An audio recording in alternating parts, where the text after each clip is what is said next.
Hi guys, my name is Amol and आज हम लोग डिस्कस करने वाले हैं हिंदू न्यूज़पेपर में एक आर्टिकल या एक एडिटोरियल जो आया है which is about ethanol blending in petrol and why our government aims for 20% ethanol blending in petrol. The main reason is to reduce import bills and to have cleaner energy or carbon neutral emissions. So that is the main purpose of this article which has appeared as a editorial in Hindu newspaper.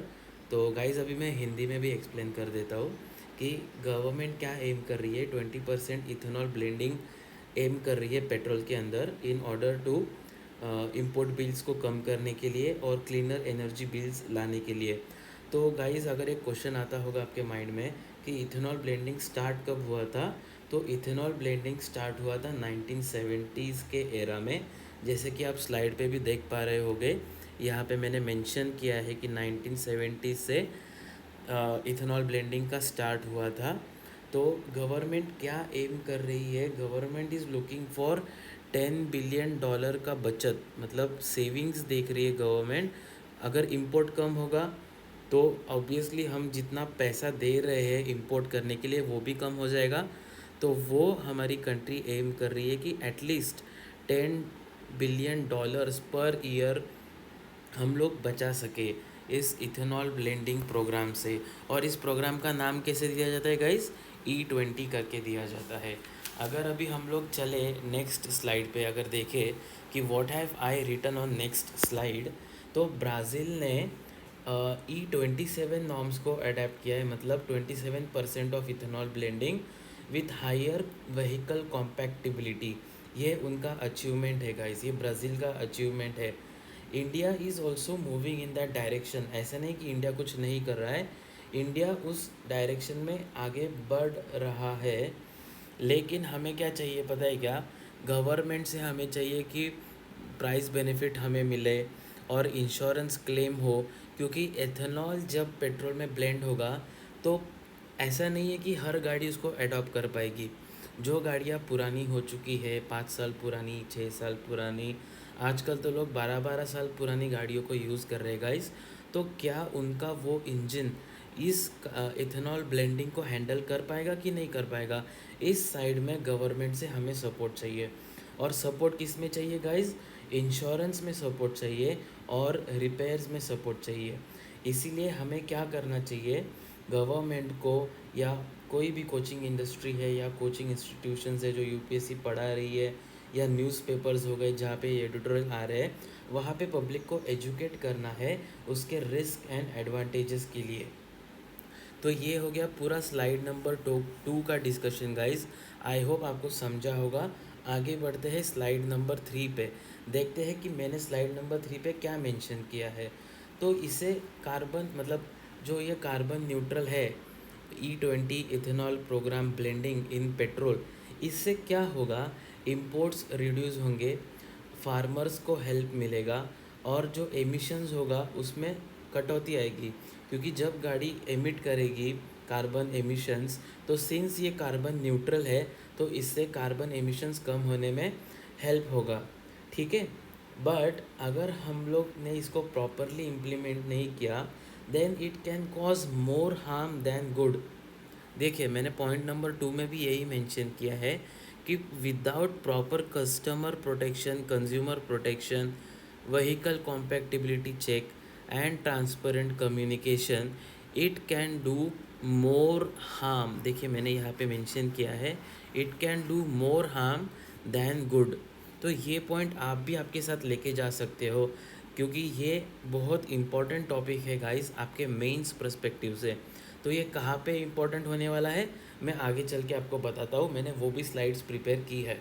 तो चलते हैं अगली slide पे and देखते हैं कि why India is doing this programme. Indian government का ये प्रोग्राम इम्प्लीमेंट करने का क्या एम हो सकता है. तो फर्स्ट ऑफ ऑल सबसे इम्पॉर्टेंट एम है to save $10 billion per year. अगर $10 बिलियन पर ईयर बचते हैं तो यही मनी गवर्नमेंट किसी और टास्क में यूटिलाइज़ कर सकती है, किसी और डेवलपमेंट में यूज़ किया जा सकता है. लेकिन हमें यहाँ पे चैलेंजेस को भी देखना है गाइस। अभी देखिए ना, चैलेंजेस के अंडर पॉइंट नंबर 3 में मैंने क्या कहा है कि जो ओल्डर व्हीकल्स है they not be able to handle higher blends of ethanol. Example E20। What if हमारी कार उसको कॉम्पैक्टिबिलिटी नहीं है हमारी कार की E20 के साथ, तो वो हमें देखना होगा कि कौन सी गाड़ियाँ कॉम्पैक्टिबल है E20 फ्यूल्स के लिए। आगे अगर हम लोग चलते हैं पॉइंट नंबर 5 में, तो जो प्रॉमिस्ड लोअर फ्यूल प्राइजेस है वो एक्चुअल फ्यूल स्टेशन पे विजिबल नहीं होती। ये भी एक चैलेंज है जिसके ऊपर गवर्नमेंट को काम करना चाहिए। एंड पॉइंट नंबर 2 में देखिए guys, risk in food security. तो ये कैसे रिस्क इन फूड सिक्योरिटी है? अगर बहुत ज़्यादा लैंड हमने इथेनॉल क्रॉप्स की प्रोडक्शन में यूज़ कर दी, तो हम लोग फूड कहाँ पे उगाएंगे, फूड कहाँ पे हम लोग डेवलप करेंगे? तो फूड सिक्योरिटी को भी रिस्क ना हो, हमें ये देखना है। लोअर प्राइजेस जो प्रॉमिस हो रहे हैं वो मिल रहे कि नहीं मिल रहे, वो हमें देखना ज़रूरी है। एंड जो ओल्डर व्हीकल्स है जो इसको हैंडल नहीं कर पाएंगे, उस प्रॉब्लम को भी एड्रेस करना बहुत ज़्यादा ज़रूरी है।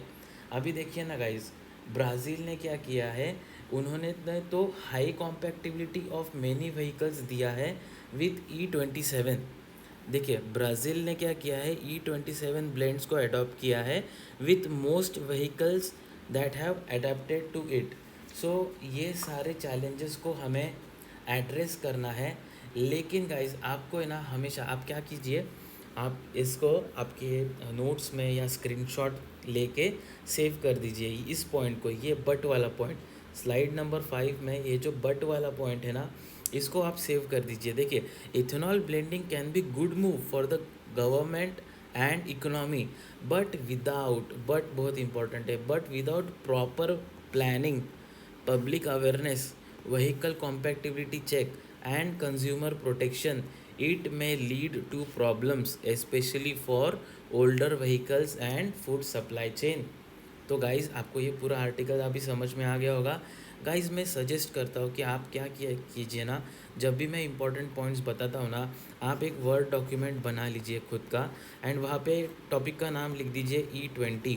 और E20 के अंदर जो जो भी आर्टिकल्स आ रहे हैं हिंदू में, अलग अलग न्यूज़पेपर्स में, बस उनको आप स्क्रीनशॉट लेके वहाँ पे सेव कर दो। और जब भी आपको पढ़ना है जस्ट सर्च कीजिए वर्ड में, कंट्रोल+F क्लिक करके आप बस E20 जब भी डालोगे, आपके पास updated information about E20 program आ जाएगा।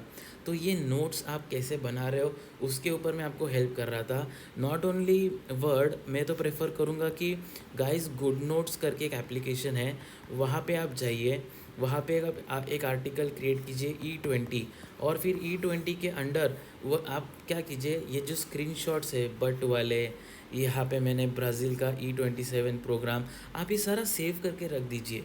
एंड आपका रिवीजन करने के लिए आपको बहुत इजी पड़ेगा उस वे में, क्योंकि मैं खुद ऐसे ही रिवाइज करता था। तो ये मैं बताना चाहता था। एंड फिर अभी एक इम्पॉर्टेंट है कि ये मेंस पेपर 3 के लिए इम्पॉर्टेंट टॉपिक है under technology, environment, economy and agriculture. तो इन सारी जगहों पे ये आ सकता है हमारे जीएस पेपर 3 में। फिर जीएस पेपर 2 में भी ये इम्पॉर्टेंट है, गवर्नमेंट पॉलिसीज़ एंड इंटरवेंशंस। तो नेशनल पॉलिसी में हो गया, consumer rights and transparency issue में हो गया। एंड जीएस पेपर 1 में इकोनॉमिक ज्योग्राफी में role of agro based industry in rural development, यहाँ पे E20 प्रोग्राम को आप मेंशन कर सकते हो कि कैसे ये रूरल इकोनॉमी को बूस्ट कर सकता है, at the same time not harming the food security. ठीक है। And distribution of sugar cane, maize and rice in India for ethanol production. तो जीएस पेपर 1 में, जीएस पेपर 2 में और जीएस पेपर 3 में ये टॉपिक्स बहुत इंपॉर्टेंट है गाइस, जो आपको कवर करने हैं। और आगे का तो मतलब बाकी का तो मैंने सारा आपको एक्सप्लेन कर ही दिया है। आप भी एक बार देख लीजिए आपको कौन से पॉइंट्स समझे हैं, कौन से पॉइंट्स नहीं समझे, आप कमेंट कीजिए। मैं अगर हो सकता हूँ तो और एक आर्टिकल इसके ऊपर बना के आपको दे दूँगा, अगर कुछ आपको डाउट्स है, डिफ़िकल्टीज़ है तो। With this I will and this video guys, thank you so much.